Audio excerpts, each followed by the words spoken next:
Troisième partie de ce 5e cours, donc de 2e année. Alors les vertus sociales,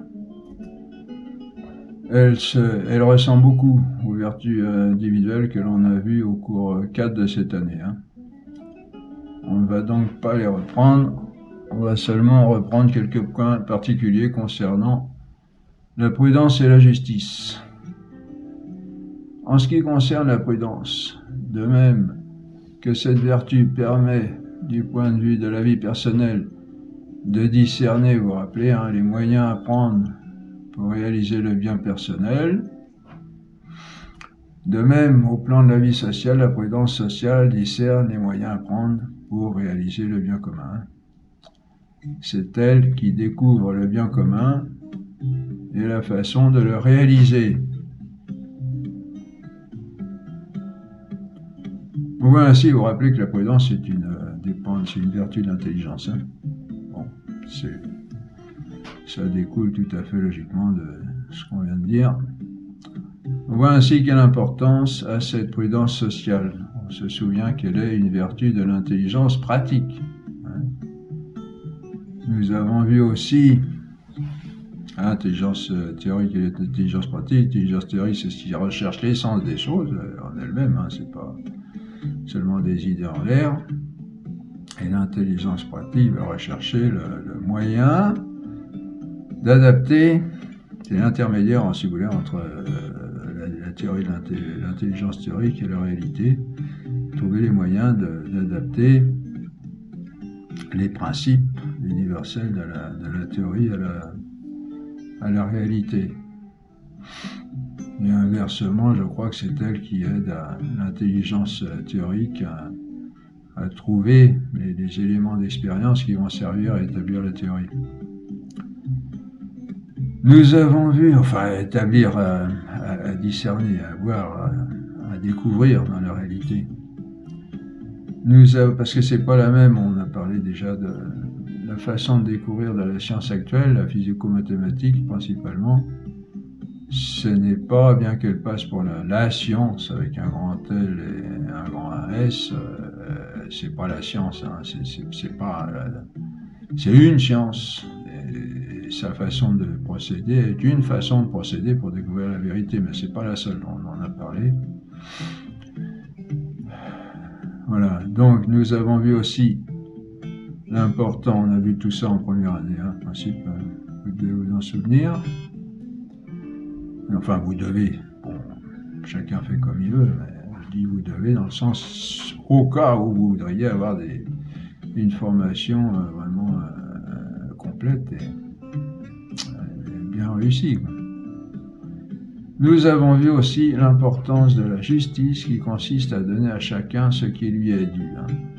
La justice, c'est dare uniquique quotium est. Donner à chacun ce qui est sien en fin de compte. Ce à quoi il a le droit. Nous l'avons considéré dans les rapports de particulier à particulier, la justice. Les rapports de particulier à particulier sont régis par la justice commutative, mot qui vient du latin commutare et qui veut dire échanger, tout simplement. Justice commutative entre les particuliers. Au niveau social, il y a des rapports de particulier à la société et de la société aux particuliers. On s'en serait douté. Nous avons chacun des devoirs envers la société et la société a des devoirs envers chacun de nous, en plus des devoirs que nous devons en particulier les uns aux autres. On oublie un peu trop, parfois, l'un ou l'autre. Aujourd'hui, on met beaucoup l'accent sur les devoirs que doit avoir la société, c'est-à-dire le gouvernement définitif envers chacun de nous. On lui remet assez facilement la responsabilité de certains problèmes sur le dos. Donc, il ne soit pas toujours responsable, hein, mais on veut parfois impliquer sa responsabilité dans des domaines où il en a peu ou pas. À ceux qui disent souvent, mais que fait le gouvernement? On pourrait répondre, et vous, que faites-vous pour le gouvernement, pour la société, le bien commun, hein? Du point de vue de la société, ça, j'avais un ami, un fils d'Arki, qui était responsable dans une société de transport de camions, par camion, et alors un de ses chauffeurs se plaignait toujours, ouais, la France ceci et la France, qu'est-ce qu'elle fait la France, qu'est-ce qu'elle fait la France? Et lui il répondait, qu'est-ce que tu fais toi pour la France? Ouais. Hein, avant on avait ça, il y a eu des époques où ça rejoint un petit peu le patriotisme au bon sens, l'amour de la patrie, l'amour du pays, l'amour du... Hein, on ne veut plus en entendre parler maintenant sous prétexte que c'est cause de division, etc. C'est faux aussi, ça. Il y a la mauvaise façon de voir le patriotisme, et il y a aussi la bonne façon qui est d'aimer son pays comme la société envers laquelle on a des devoirs. Alors, au point de vue de la société, nous avons tous des devoirs réciproques. Les dirigeants, la société envers chaque particulier, et chaque particulier envers la société et les dirigeants. Le devoir des dirigeants envers chaque particulier constitue ce qu'on appelle la justice distributive, qui, là, vous devinez tout de suite d'où ça vient du verbe distribuer, tout bêtement.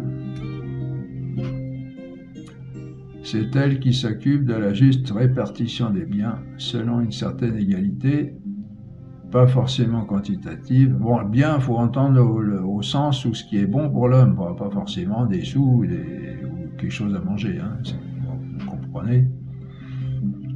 Juste répartition des biens selon une certaine égalité et pas forcément quantitative, hein. Le but étant surtout que chacun ait ce dont il a réellement besoin selon son état. Il faut prendre garde à ne pas vouloir réaliser cette égalité de façon simpliste, une égalité mathématique, comme le préconise le socialisme, sans aucune distinction des personnes et de leur dignité, de leur fonction. Hein. On n'est pas, hein, nous sommes tous égaux du point de vue de la nature humaine, mais cette nature humaine est participée à des degrés très divers par tous les hommes, dans une grande diversité, ce qui fait la richesse de la société. Hein.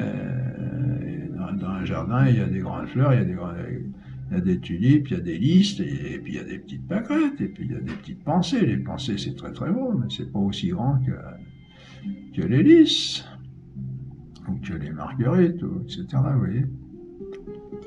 C'est la nature qui le veut ainsi, hein, comme toutes les fleurs ne sont pas identiques, comme on dit, et vouloir tout ramener au même niveau, c'est aller contre la nature, et aller contre la nature, c'est la détruire d'une certaine façon. Vous voyez, par exemple, on voudrait ramener je fais une petite parenthèse comme ça, bon, elle vaut ce qu'elle vaut, mais c'est pour faire comprendre le problème surtout. On voudrait à la limite que leur président, il aille en vélo dans Paris, bon quoi. Le président, c'est quand même pas n'importe qui, s'il a été élu, c'est qu'il a des capacités, et puis qu'il soit balayeur. Non, il a des capacités, c'est pas n'importe qui peut prendre cette place, même si c'est beaucoup critiqué. Et il y a un respect de cette dignité qui n'est pas la même pour tout le monde. Ouais. Donc la distribution des... On voudra aussi qu'ils touchent pas plus que le SMIC, à la limite. Hein, des gens qui seraient partisans de cette chose-là, c'est quand même des gens qui ont une dignité, faut dire, supérieure, il n'y a pas de raison. Hein. En nature humaine, on est tous égaux, mais on a des dignités personnelles plus ou moins grandes. Ça se voit d'ailleurs, hein. Vous avez des gens qui portent en eux cette dignité et qu'on respecte, rien qu'en les voyant, parce qu'ils ont... Ça se marque, leur âme se voit à travers leur corps. Bon, là, il faut faire très attention aussi, parce qu'il y a aussi le côté orgueil de l'homme, hein, vous savez, on le reverra aussi, qui est le principal défaut qui nous a apporté tous ces malheurs sur la terre, et où on se croit plus que ce qu'on est. Alors là, évidemment, il faut parler. On fait cette remarque à propos un juste discernement de la dignité de la personne en fonction de ce qu'elle est, non pas en fonction de ce qu'elle veut être ou de ce que son entourage éventuellement veut qu'elle soit. Vous voyez, toujours la nature, retrouver la nature et puis agir en conséquence. Aller contre la nature, c'est détruire. Vouloir tout ramener au même niveau, c'est aller contre la nature, et aller contre la nature, c'est la détruire d'une certaine façon. Selon cette diversité de nature, nous n'avons pas tous le même état, ni par suite les mêmes besoins. Par exemple, une intelligence puissante pourra entreprendre beaucoup de choses pour le bien de la société, et donc il lui faudra beaucoup plus de moyens, et aussi un standing adapté à son rang dans la société. Alors, ce qui rebrousse le poil, évidemment, c'est que le poil, c'est que beaucoup de gens ont profité de ça, ont abusé. Vous avez des pays où il y a des détournements de fonds en faveur d'une personne de façon scandaleuse. Bon. Et donc, non seulement il ne faut pas voir en tous les mêmes besoins, mais ce serait même injuste. Vous voyez. On dit bien, c'est pas évident ça, parce que les socialistes, vous allez voir, ils ont nié complètement ça, et ils ont tout voulu ramener au même niveau, c'est-à-dire éventuellement la tête qui dépasse, on la coupe, pour que la personne soit au même niveau. Bon, il n'y a plus de problème à niveau là, puisque à ce moment-là, elle est supprimée. On dit bien, alors, selon la diversité de la nature, et non selon comme on vient de le dire, la diversité des désirs, pas toujours très sain. Hein. On peut citer cette parole admirable de saint Paul, très belle parole, dans le 2 Corinthiens 8, 15. Celui qui avait reçu beaucoup n'avait rien de trop, et celui qui avait peu reçu ne manquait de rien. Ça, c'est... Allez trouver une phrase comme ça s'invente pas, hein, c'est divin. Hein. Celui qui avait reçu beaucoup n'avait rien de trop, et celui qui avait peu reçu ne manquait de rien. Voilà, c'est ça. En une phrase, on résume là tout ce qu'on vient de dire. Selon cette diversité de la nature, et non selon une égalité quantitative. Toujours à propos du devoir des dirigeants envers la société, il est important en particulier que la société, en ses dirigeants, distribue un rôle à chacun dans cette société, de manière à ce que personne ne se sente à l'écart. Vous voyez, la répartition des biens, c'est pas seulement, comme je disais tout à l'heure, des sous, de la nourriture, c'est aussi un rôle dans la société. C'est très très important, ça, justement, pour respecter la dignité des personnes. Ça, c'est pas facile non plus. Hein. Moi, j'admire les dirigeants, quels qu'ils soient, qui ont cette tâche très très très lourde à accomplir. Hein. C'est le gros problème de notre temps et la lourde responsabilité de nos chefs. Une société ne remplit pas ce devoir qui ne remplit pas ce devoir envers ces éléments est gravement responsable. Voilà, il faut trouver un travail, un rôle, une activité, un rôle dans la société qui soit équitable pour tous et qui respecte la dignité de chacun et dans lequel les gens puissent être heureux. Bon, c'est aussi aux gens de la trouver, hein, entre eux. Mais les responsables sont responsables de ça en particulier. Hein. Enfin, en particulier. Avec le reste. Les devoirs, maintenant, des individus envers la société consistent à travailler chacun pour le bien commun et pas seulement chacun pour soi-même, comme dans ces sociétés individualistes à l'extrême que sont les nôtres. Hein. profiter, là, on voit ça, vous voyez, les gens, bon, je fais encore une parenthèse, mais j'ouvre une parenthèse, mais vous voyez, par exemple, le gouvernement, il essaye d'arranger les choses pour qu'il y ait de l'emploi, alors il a diminué, enfin je ne me rappelle plus des détails, mais on peut embaucher beaucoup plus facilement pour des périodes très courtes, et il y a parfois il y a des subventions associées à cela, et les entreprises vont calculer comment embaucher pour toucher le maximum de subventions. Vous voyez, c'est vraiment l'individualisme outré qui s'arrange. L'État essaye de faire son travail en aidant les gens à retrouver une dignité, à retrouver un travail, etc. Et les entreprises, bon, pas toutes, hein, peut-être, mais pas mal, vont chercher comment le meilleur moyen de tirer le plus de sous possible par tout ce que sort le... Alors ça va contre ce que fait l'État et ça va contre ce qui devrait être le bien de tous, en fin de compte. Hein.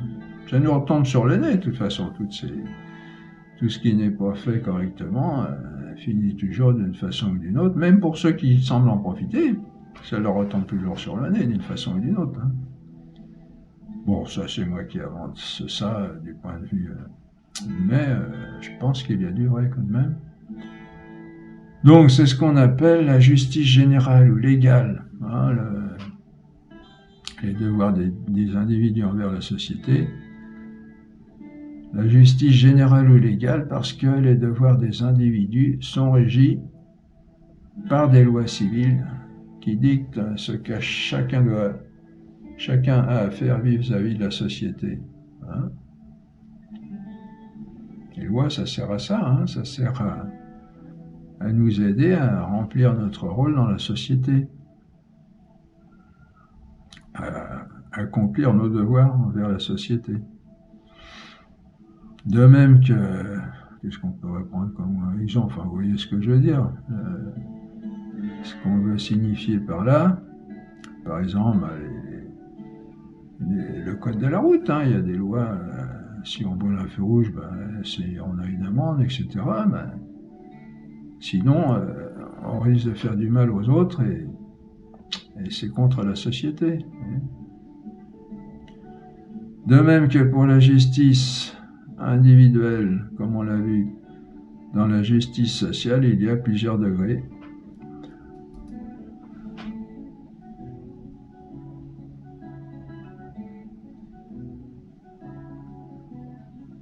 Dont le premier concerne ce qui est strictement dû à la société, ensuite ce qui convient, et enfin, au-delà, l'amitié et l'amour, c'est-à-dire le don gratuit en vue du bien commun.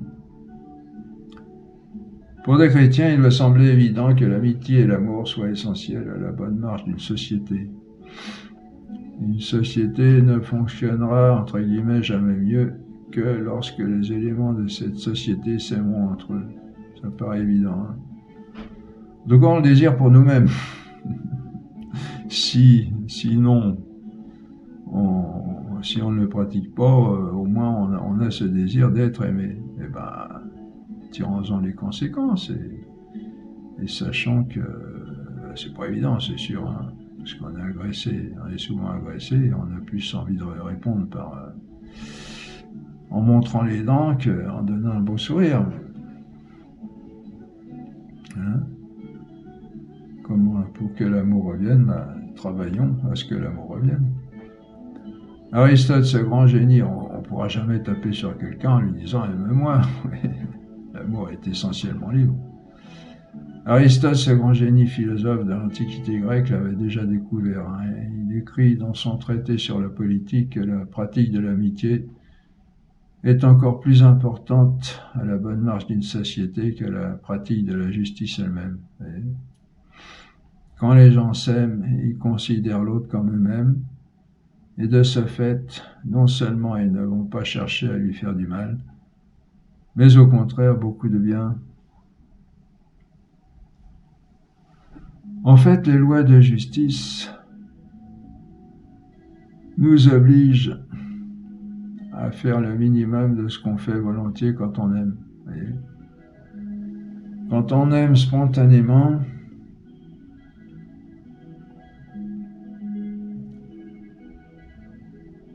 il n'y a pas besoin de loi, parce qu'on fait bien plus en aimant que ce à quoi la loi oblige. Vous voyez ?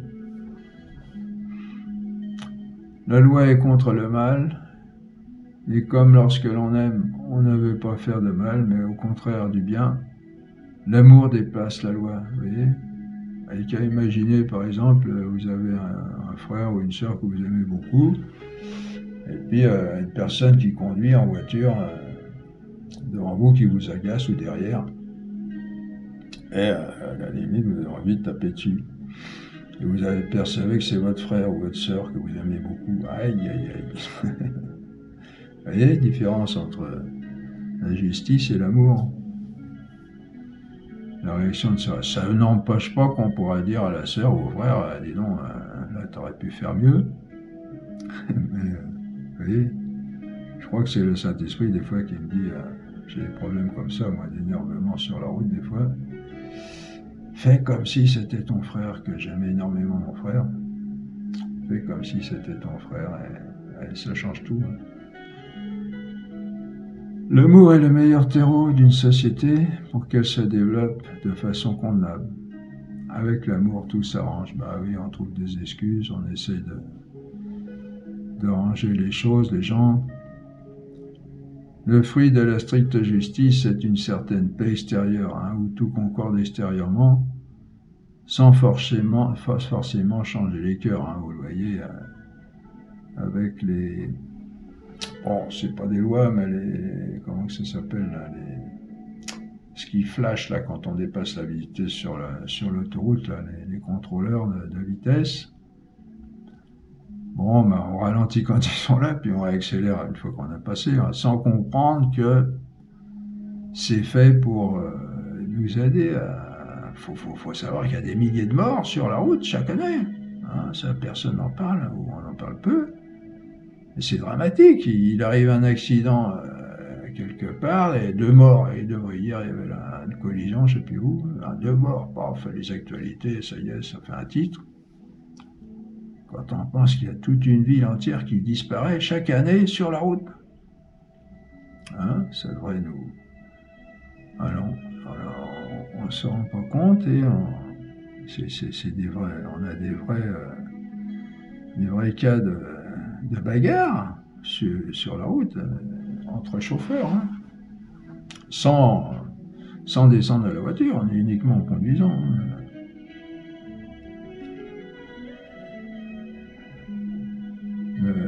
Donc aimer, en sachant si on s'aime tous, on aura en fin de compte aussi ce qu'on désire tous. En fin de compte, on désire être aimé. Donc il faut prendre conscience qu'on a tous à aimer. Pour que la société se développe comme elle doit être, et ce qui va nous retomber dessus de la bonne façon. Parce que la société, c'est nous, en fin de compte.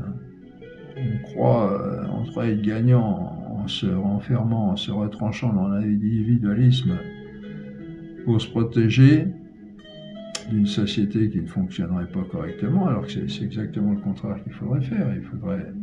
Bon, je dis ça, moi j'essaie de le faire à ma mesure, mais c'est pas facile, c'est sûr, parce que si on est constamment agressé, on n'a pas trop, à la fin, on n'a pas trop envie de sourire, mais bon voilà, là on expose les principes. Le fruit de la stricte justice est une paix extérieure. Alors bah oui, vous avez, dans ce qu'on disait, le contrôleur de vitesse sur la route, on va obéir extérieurement et juste quand la chose va être là. Puis après, avant et après, on s'en moque éperdument, alors qu'il faudrait prendre conscience que la vitesse, c'est quelque chose de très important pour bien vivre et éviter tous ces morts encore qu'il y a sur la route. Là, c'est pas normal, ça.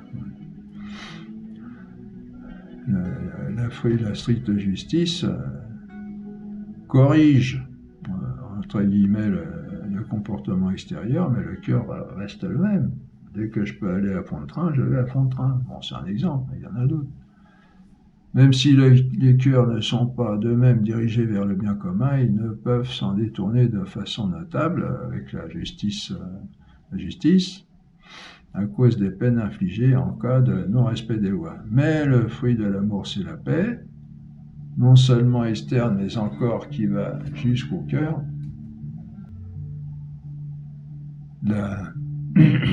Le fruit de l'amour, c'est la paix, non seulement externe, mais encore qui va jusqu'au cœur, parce que l'amour fait prendre à cœur les autres et l'ensemble.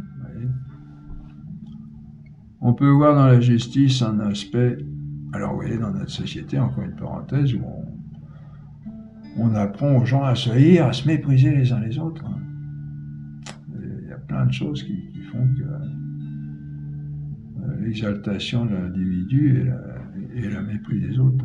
Pas tout, mais bon, il y a beaucoup. Je pense dans ces films, je ne regarde pas les films, je pense que j'en vois certaines publicités, c'est que de la bagarre, des crimes, des destructions, des pistolets, des mitrailleuses, ça explose, des monstres. On n'a pas trop envie de s'aimer quand on voit tout ça. Puis les jeux aussi, je ne joue pas aux jeux, mais j'imagine que c'est celui qui va détruire le plus de personnes possible, Il doit y avoir des lois d'ailleurs là-dessus pour... bon, enfin, les lois, voilà. Et ce qu'il faudrait surtout, c'est s'aimer. Hein. Et quand on s'aime et quand on aime les autres, si on les achetait pas, ces films, ils ne se vendraient pas et ils se feraient plus. On peut voir donc dans la justice un aspect plutôt négatif, une absence de conflit, et dans l'amour, un aspect plutôt positif, où toutes les volontés vont en communion vers un but commun. Bon, ça c'est le rêve, hein, mais c'est une communion de solidarité. Un rêve, mais un but qu'on doit viser quand même. Hein. Dans le premier cas, la stricte justice, ces actions sont faites par respect des lois. Dans le second cas, parce qu'on a compris où est le meilleur, on l'aime et on met toutes nos énergies à l'atteindre. Vous voyez, ce qu'il faut aussi, c'est comprendre pourquoi les lois sont faites. Et bon, elles ne sont pas toutes justes, hein, des lois injustes. Mais une fois qu'on a compris que ce que vise la loi, en fait, c'est ce qui va faire du bien à tout le monde, il n'y a plus besoin de loi. Si on l'a compris, on dit, bah oui, c'est vrai, il faut faire ça, sinon ça ne va pas. Donc on va le faire parce qu'on l'a compris, on ne va pas le faire parce qu'une loi dit, si tu ne fais pas ça, tu vas avoir tant d'amende, de même tu vas aller en prison. Vous voyez ? On précise que cette distinction concerne la stricte justice, hein, c'est-à-dire le minimum viable, parce que l'amour contient en lui la justice au sens supérieur, c'est-à-dire où toutes les choses sont ordonnées entre elles dans un ordre parfait, une harmonie parfaite, et alors on ne peut qu'aimer cet ordre, quand on est constitué normalement, et vouloir le réaliser de tout son cœur. Hein. Hein, la justice, c'est pas seulement de rendre à chacun ce qui lui est dû, mais c'est aussi rendre à chaque chose ce qui lui est dû. Hein. Bon, un arbre, par exemple, on a un arbre dans son jardin, un bel arbre qui donne des belles fleurs. Il faut l'arroser, il faut faire plein de choses. C'est de la justice, ça, mais c'est de la justice qui est réclamée par la nature des choses. Hein. Et il y a un ordre dans cette justice, c'est-à-dire où on fait passer ce qui est en premier, ce qui est second en second, etc. Tout ça, c'est la sagesse. Alors là, c'est tout mon courage, mais c'est ce qu'on devrait tous viser, en fait. On comprend que la plus belle paix et la plus belle amitié ne pourront jamais être fondées en dernière instance que sur une transcendance qui nous dépasse tous, c'est-à-dire Dieu, parce que le bien ultime de l'homme, auquel tous les autres doivent être ordonnés, vers lequel doit tendre l'amour, est nécessairement Dieu, comme on l'a vu. Hein. Et donc, aucun bien intermédiaire comme la justice, la concorde ou la paix ne saurait avoir de valeur sans Dieu. Alors là, pour comprendre ça, il faut que vous ayez bien suivi les cours précédents, sinon vous n'allez pas suivre. On peut le comprendre d'une autre manière en pensant que, de même qu'il n'y a pas de morale personnelle sans Dieu, comme on l'a vu, de même il ne peut y avoir de morale sociale sans Dieu. C'est lui qui donne, selon les nécessités de notre nature, l'orientation à toutes nos autres activités, à tous nos autres projets. Voyez ? Il n'y a pas de morale sociale sans Dieu, ni de morale personnelle, parce que Dieu est notre but. Hein, on l'a vu, là, on recherche tous le bonheur, et le bonheur que nous cherchons, il est en Dieu. La société est donc l'œuvre de l'intelligence, de la volonté libre et des vertus, une activité essentiellement humaine qui ne peut pas se constituer avec des animaux. Oui, si, c'est ça, voilà, c'est bon.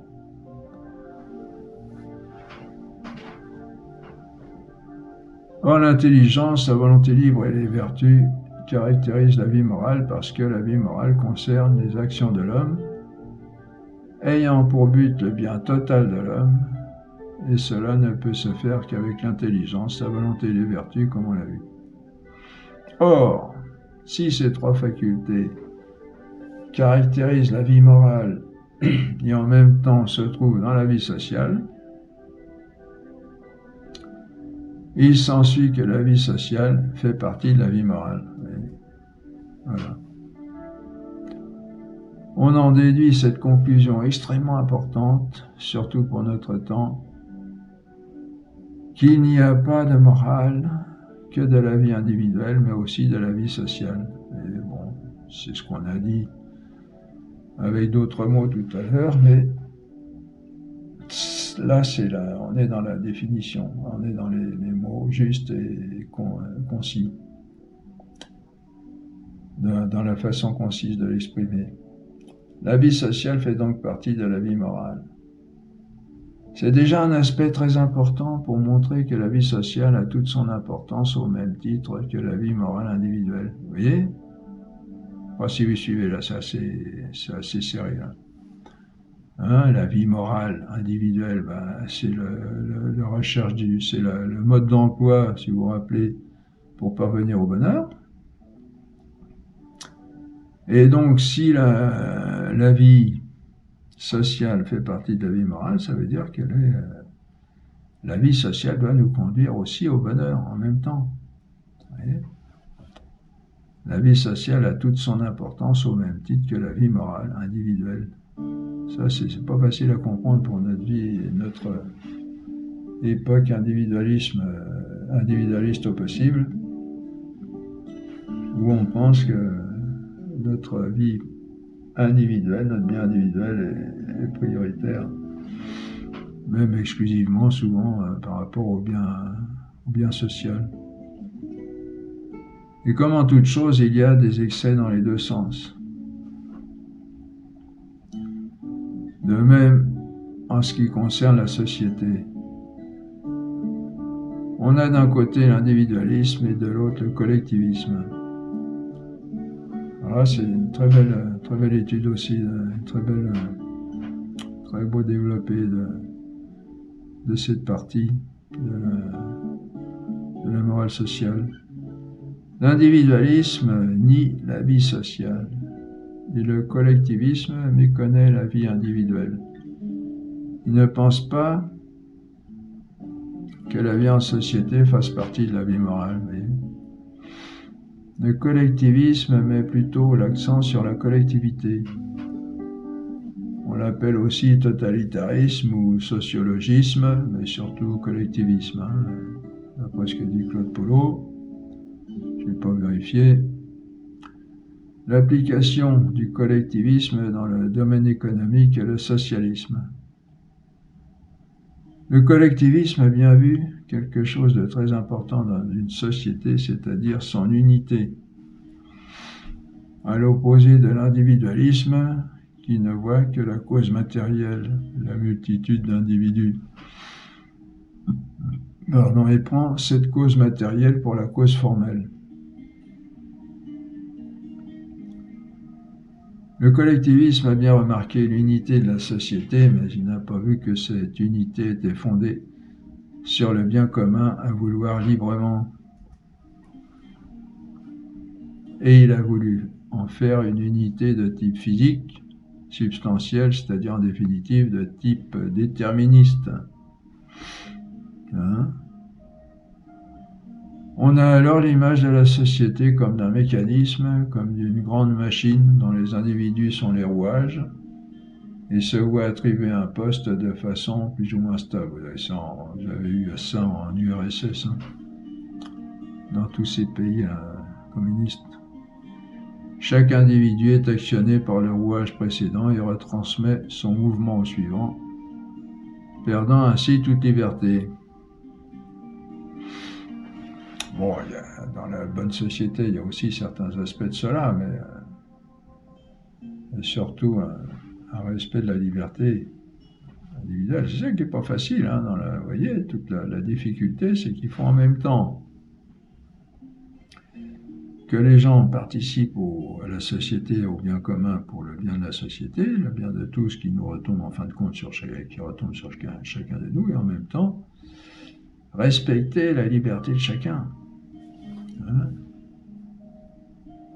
On va voir, on va préciser tout ça, comment il faut faire. C'est tout l'art de la politique, c'est l'art le plus difficile, hein, la science la plus difficile. On a aussi avec cette doctrine une image de la société comme dotée d'une unité substantielle. La société étant dans cette idéologie du collectivisme, une substance unique de type moléculaire dont chaque individu est un atome. Les individus y sont aussi reliés les uns aux autres de façon déterministe, perdant ainsi toute liberté. Vous avez vu, le communisme, il n'a pas, dans les pays de l'Est, il n'a pas duré. Hein. Il y a encore l'image vitaliste. C'est d'ailleurs étonnant qu'on ait encore du communisme, même en France.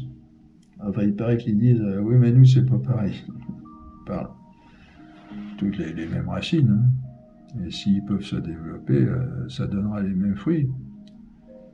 Il y a encore l'image vitaliste ou biologique, où les individus sont regardés comme des cellules, bien que cette comparaison se rapproche de la vérité en ce qu'elle prend en compte le fait que la société est quelque chose de vivant, elle la ramène encore à un certain déterminisme, le déterminisme biologique, où les cellules n'ont pas plus de liberté et doivent accomplir chacune leur tâche déterminée sans aucune possibilité de choix. On va même jusqu'à faire des comparaisons absurdes, comme d'assimiler les riches aux tissus graisseux, qui constitueraient ainsi avec leur richesse des réserves de biens pour la société. Bon. Il faut rejeter, tous les riches ne sont pas forcément bons non plus, on verra. Hein, il faut voir ces choses. Il faut rejeter toutes ces conceptions qui détruisent la liberté humaine en faisant des individus les éléments d'une substance unique, laquelle aurait seule de la valeur, alors que les individus perdraient dans la masse toute identité, toute personnalité et toute possibilité de choix. En réalité, ce sont les individus qui sont des substances libres, c'est-à-dire des personnes humaines créées à l'image de Dieu comme cause responsable de leurs actes. On a vu ça. Hein. Distinctes chacune ces personnes les unes des autres avec chacune sa liberté propre et entière. Ah, ça c'est beau. Hein. La personne peut dire le contraire. Hein. Liberté chérie, c'est ce qu'on revendique tous avec le plus de véhémence. Aucune nécessité physique ne peut contraindre des libertés à faire ce qu'elles ne veulent pas faire, Et on a vu qu'une société ne pouvait être composée que d'êtres libres. C'est essentiel à une société. En sorte qu'une société ne peut pas être société sans cela. On voit un peu mieux les deux excès opposés l'un à l'autre par rapport à un juste milieu, qui est la vraie nature de la société. D'un côté, l'individualisme, qui a bien vu que la liberté individuelle était une richesse incomparable de l'homme, il est passé à côté de l'unité de la société et de sa liberté sans les voir. Et d'un autre côté, le collectivisme, qui a bien remarqué, dans le tableau, qui a bien remarqué la nécessité d'une unité entre les individus, mais qui l'a fondé sur un déterminisme de type physique ou physiologique, niant ainsi toute liberté. Vous voyez ? Ces deux systèmes opposés ont vu chacun quelque chose de vrai. Il faut tenir ensemble ces deux vérités partielles et complémentaires et chercher la vérité entière à partir de là. Vous voyez ? Pas plus l'un que l'autre, les deux ensemble. Comment ces deux, mais qui ont chacune toute leur importance, comment ces deux vérités sont-elles complémentaires et s'accordent-elles pour expliciter la vraie nature de la société avec respect en même temps et de la liberté personnelle et de l'unité de la société. Remarquez en passant comment ces cours sont bien faits. Bon, ils sont pas, à l'origine, ils ne sont pas de moi, je vous l'ai dit. Mais c'est la même doctrine qu'on a découvert, Jean Deja et moi, de ma petite mesure, qu'on essaye de faire connaître aujourd'hui. Et vous remarquez, vous voyez à quel point on en a besoin. Entre parenthèses, n'hésitez pas à faire connaître ces cours, pour qu'on puisse sauver ce qui est encore sauvable. Alors, c'est la définition établie plus haut qui va nous donner la solution. On appelle, je cite, société, un ordre entre des hommes pour réaliser ensemble une œuvre commune en vue d'un même but. Le fait qu'il s'agisse pour des hommes de réaliser une œuvre commune, c'est-à-dire ensemble, en vue d'un même but, montre qu'il faut d'une part des êtres qui aient l'intelligence et la volonté libre pour travailler dans un but donné, puisque, comme on l'a vu, seule l'intelligence peut concevoir un but et seule la volonté peut choisir librement de le suivre. Si on est contraint, ce n'est plus une œuvre commune en vue d'un même but, mais une œuvre accomplie sous la contrainte, sans forcément la notion de but en celui qui l'accomplit. Et d'autre part, il faut d'une part, je rappelle, j'aurais dit, des êtres qui aient l'intelligence et la volonté libre pour travailler dans un but donné, et d'autre part, ce fait que le but soit commun fait l'unité de l'activité. Voyez ? Comme l'activité devant se diriger pour tous vers la même chose. Ce qui ne veut pas dire que toutes les activités doivent être les mêmes, ni être strictement déterminées, sinon il n'y aurait plus de liberté, mais elles doivent toutes, ces activités, être dirigées dans le même but, et c'est cela qui fait l'unité de l'ensemble des hommes, qui s'unissent pour réaliser cette œuvre commune en vue d'un même but, ensemble de ces hommes qu'on appelle société. Et il ne s'agit donc pas, on peut donner une petite image de ça, vous avez des jeunes qui vont avoir un projet commun de, comment on appelle ça, là, de bienfaisance, non, c'est un autre nom qui ne me vient pas à l'idée, pour aider des gens en difficulté, par exemple. Bon, ils ont un but commun, aider les gens en difficulté, puis ils vont chacun, je sais pas moi, 15 ou 20 jeunes, hommes et femmes, qui vont se partager les tâches pour dire comment on va faire dans notre quartier pour aider les jeunes. Donc on va avoir un bureau, on va avoir des ordinateurs, tout ça. Et puis on va aller sur place, on va s'organiser pour aider le mieux possible, tous ensemble. Alors chacun va être motivé, vous voyez, parce que tout le monde est d'accord pour le but. Intelligence, on a compris qu'il y avait des gens en difficulté qu'il fallait aider. La volonté donc agit librement parce qu'on a compris, chacun a compris qu'il y avait du bien à faire de ce côté-là et même une nécessité. En vue d'un but commun, c'est-à-dire le bien de ces gens-là, essayer de les aider et puis même d'aller éventuellement les réinsérer, qu'ils puissent se réinsérer dans la société. Vous voyez, chacun va aller librement vers le but commun et ils vont s'arranger entre eux pour que tout marche dans un ordre, dans le meilleur ordre, parce que dans le désordre, on ne fait rien de propre.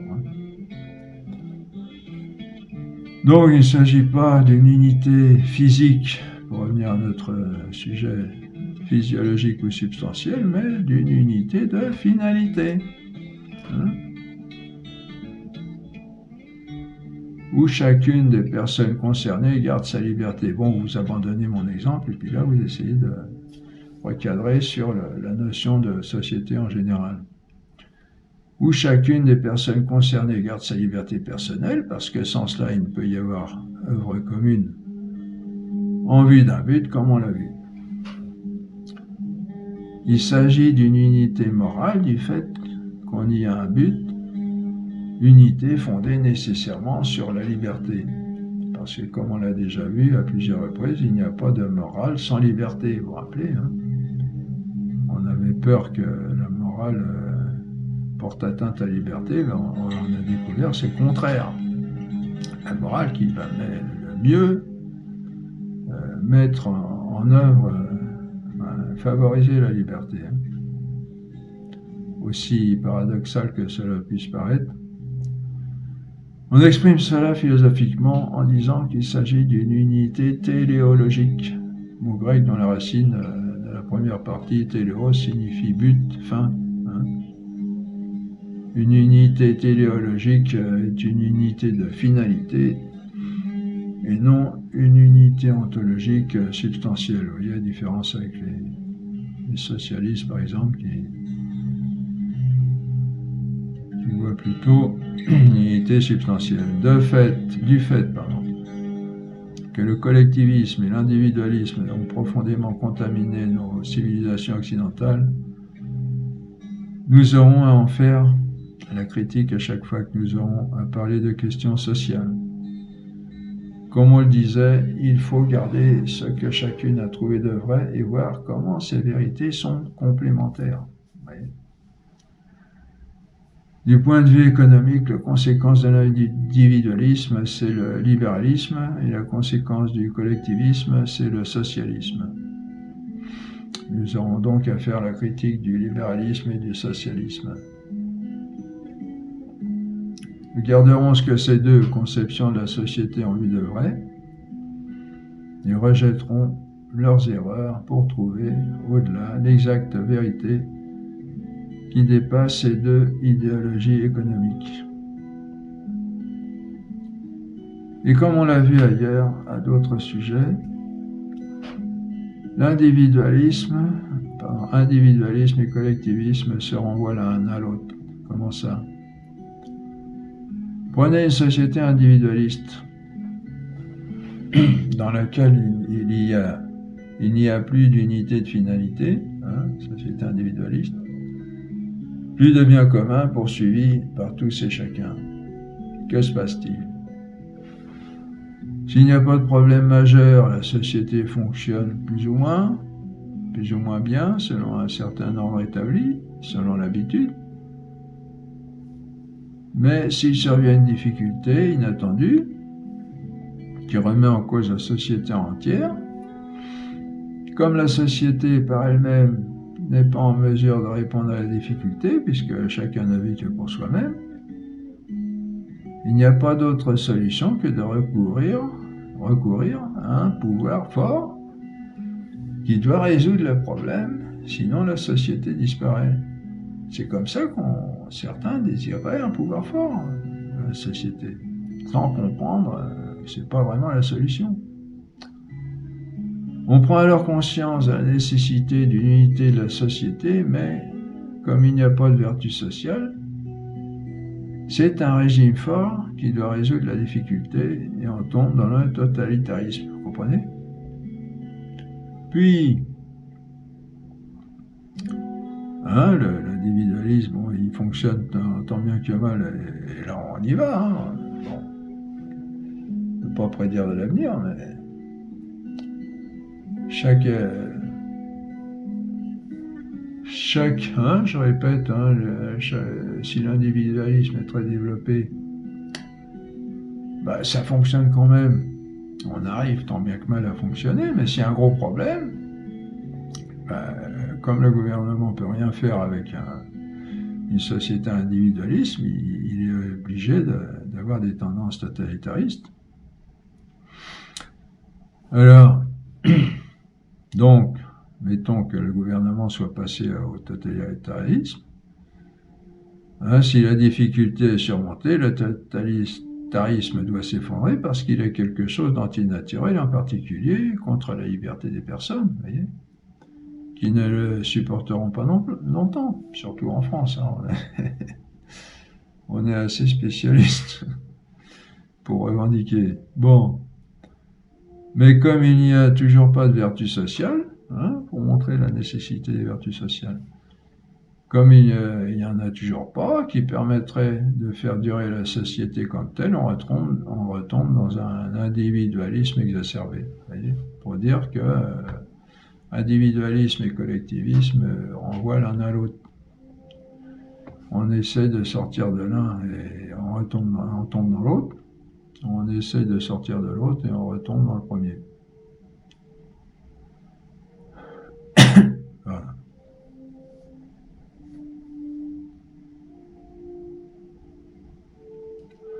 On a ainsi, sans comprendre pourquoi, souvent des espèces de fantômes de société qui oscillent entre le collectivisme totalitaire et l'individualisme exacerbé. Hein, on tombe de l'un dans l'autre pour le malheur de tous et de chacun, parce qu'on n'a pas acquis ni développé les vertus sociales, vous comprenez? Voilà la solution de nos sociétés aujourd'hui. Mais qui va prendre ça en main? Déjà le connaître, ensuite le comprendre, et troisièmement vouloir le faire, etc. Quelles sont les causes de l'individualisme et du collectivisme? Elles sont les mêmes en définitive, comme on l'a vu en première année et comme on va le revoir, et découlent des conceptions du monde où l'on vit, et donc des courants philosophiques. Hein. Vous voyez, tout ce qu'on a aujourd'hui, c'est le résultat de courants philosophiques plus ou moins gâtés. Hein. Les sources de ces erreurs sont à classer en deux grandes catégories. Dans la première est le matérialisme. Le matérialisme ne peut pas voir la véritable nature de la société puisque celle-ci est d'ordre moral, c'est-à-dire met en cause la finalité et, comme on l'a vu en première année, le matérialisme ne connaît comme cause intrinsèque que la cause matérielle, pas la cause formelle, et comme cause extrinsèque que la cause efficiente et pas la cause finale. Le matérialisme ne reconnaissant que la cause matérielle et la cause efficiente ne peut pas voir la véritable nature de la société qui découle de la cause finale, vous comprenez pourquoi, hein? Parce que c'est elle qui va être l'objet de la liberté, en fin de compte. De là, bon, vous pouvez revoir le cours, hein, c'est vrai qu'il est assez serré. On continue. De là, comme on ne voit pas ainsi de bien commun comme cause finale, soit on se porte vers les biens individuels et on tombe dans l'individualisme, ce qui tue la société comme telle, ou bien on perçoit une certaine unité de la société, mais comme on ne conçoit pas de cause finale, on a une société de type physique, substantiel, déterministe, comme on l'a vu, ce qui conduit directement au collectivisme, comme on le disait, et à la mort de toute liberté individuelle. C'est ainsi qu'avec le matérialisme, on oscille entre un matérialisme individualiste qui tue la liberté sociale et un matérialisme collectiviste qui tue la liberté individuelle. La deuxième source de ces erreurs, c'est l'idéalisme. On baigne dedans aussi, cette chose aujourd'hui. Idéalisme qui conduit curieusement au même résultat que le matérialisme. C'est pareil curieux parce que matérialiste la matière, idéaliste plutôt dans l'esprit. Bon. On se rappelle que pour l'idéalisme, ce courant dominant de la pensée moderne, il n'y a rien d'autre que la pensée. Cette théorie a commencé avec Descartes et s'est surtout développée avec Kant et Hegel. Pour Kant, la pensée individuelle est source de tout ce qui existe. La connaissance ne vient pas de la réalité, c'est la pensée qui produit la réalité. On aboutit ainsi à une indépendance absolue de la pensée individuelle qui édicte ses propres lois, ce qui conduit évidemment directement à l'individualisme. Pour Hegel, la conscience individuelle n'est qu'une étape dans le développement historique de la pensée. Pour lui, elle doit être dépassée. La conscience individuelle, elle doit être dépassée par le développement collectif de la pensée, ce qui conduit naturellement au collectivisme et au totalitarisme, puisque la pensée individuelle reste sur le quai pour laisser aller le développement supérieur collectif de la pensée. Vous voyez ? C'est pourquoi la philosophie de Hegel est à la source de tous les totalitarismes contemporains, que ce soit le fascisme, le national-socialisme, le marxisme, le nazisme. Nous voyons ainsi quelle lourde fécondité a eu cette philosophie et comment les sociétés qui sont fondées sur l'idéalisme oscillent entre individualisme et collectivisme, selon que l'on met l'accent sur la pensée individuelle ou le développement collectif de la pensée. Oui. Pardon. Comme le courant de pensée actuel est surtout idéaliste, on comprend un peu mieux l'état de nos sociétés contemporaines dans lesquelles soit la liberté individuelle, soit la liberté sociale est niée. Cela vient de ce qu'on a cherché la vérité dans notre esprit, selon cette doctrine de l'idéalisme, indépendamment de la réalité, en particulier de la réalité de l'homme, ce qui pose un problème insoluble quand on veut précisément s'occuper de ce qui concerne la vie de l'homme avec ses semblables. On ne peut pas, comme on le disait, il faut savoir ce qu'est l'homme pour savoir comment il va pouvoir se comporter dans la société. Ça ne vient pas de l'esprit. L'homme, il est comme il est, et l'esprit a à se conformer. S'il veut connaître les solutions de certains problèmes de la vie de l'homme, il doit d'abord connaître l'homme, l'esprit. Ces conceptions sont à rejeter sans compromis, car la liberté fait partie intégrante de l'homme, c'en est même la caractéristique principale, comme découlant de ses facultés essentielles que sont l'intelligence et la volonté libre, comme on l'a vu en première année. Nier la liberté de l'homme, c'est nier l'homme lui-même et le réduire à l'état d'animal ou de machine. Que ces erreurs procèdent d'erreurs sur l'homme, c'est ce que Jean-Paul II a rappelé dans son encyclique Centesimus Annus, publié en 1991, après la chute du mur de Berlin. On comprend ainsi toute la nécessité d'avoir une connaissance exacte de la nature de l'homme pour savoir comment il doit vivre et non en s'appuyant sur des idées venues d'on ne sait où. Vous voyez, la liberté, par exemple. Qu'est-ce que la liberté? Il faut savoir ce qu'est l'homme pour savoir ce qu'est la liberté. Nous avons donc vu aujourd'hui que la nature de la société, basée sur l'ordre social, cette organisation des activités entre les hommes, est fondée sur la notion de bien commun. La nature de la société est fondée sur la notion de bien commun qui doit être voulu et poursuivi librement par tous. On voit en particulier combien cette notion de bien commun est importante pour la vie sociale. Nous avons noté que cette notion de bien commun doit conduire les individus à subordonner leurs propres activités individuelles à ce bien commun, c'est-à-dire à préférer le bien commun au bien individuel, au pluriel. Ce qui ne veut pas dire que le bien individuel n'est pas sans importance, mais il doit être préféré, le bien commun doit être préféré, si on veut former une société.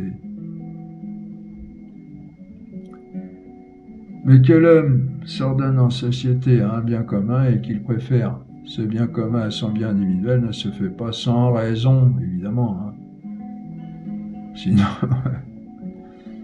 les revendications vont encore surgir de tous les côtés. Et donc, après avoir vu la nature de la société, comme on vient de le faire, ce qui fait que la société, nous nous demanderons la prochaine fois quelle est la raison d'être de la société. Pourquoi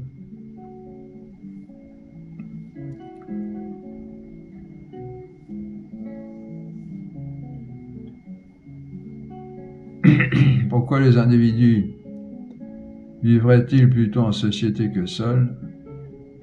Qu'est-ce qui peut conduire les hommes à préférer le bien commun à leur bien individuel? Ce qu'on verra la prochaine fois, voilà. Vous voyez, on a vu, bon, c'est assez corsé comme cours. Non, je répète un peu quand même cette dernière phrase-là. Et donc, après avoir vu la nature de la société, comme on vient de le faire, la nature de la société, ce qui fait qu'elle est société, d'après la nature de l'homme, nous nous demanderons la prochaine fois quelle est la raison d'être de la société et pourquoi les hommes vivraient-ils plutôt en société que seuls. Qu'est-ce qui peut conduire les hommes à préférer le bien commun à leur bien individuel? Vous voyez? On verra la prochaine fois. Bon, je vous laisse votre réflexion sur ce cours encore assez difficile. Mais voilà, courage. Vous voyez toute la beauté de cette doctrine qui est belle et qui est bien ajustée parce qu'elle s'adapte tout simplement à la réalité.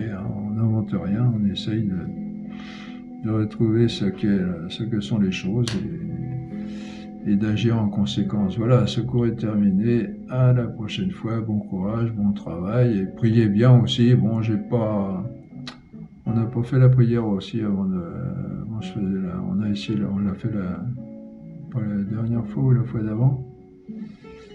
Mais priez aussi, malgré qu'on soit aussi en philosophie. Le Saint-Esprit, Dieu peut nous aider à mieux comprendre. Et voilà, puis il faut travailler, il faut... vous voyez, ce ne sont pas des choses qui peuvent apparaître de prime abord, surtout si on n'est pas trop dans la partie. De toute façon, même si on est dans la philosophie, vous savez, comme on l'a assez fait remarquer, même la philosophie actuelle est assez loin, même très loin de toutes ces saines conceptions. Voilà. Bon travail, bon courage et à bientôt pour le cours suivant, le 6e cours.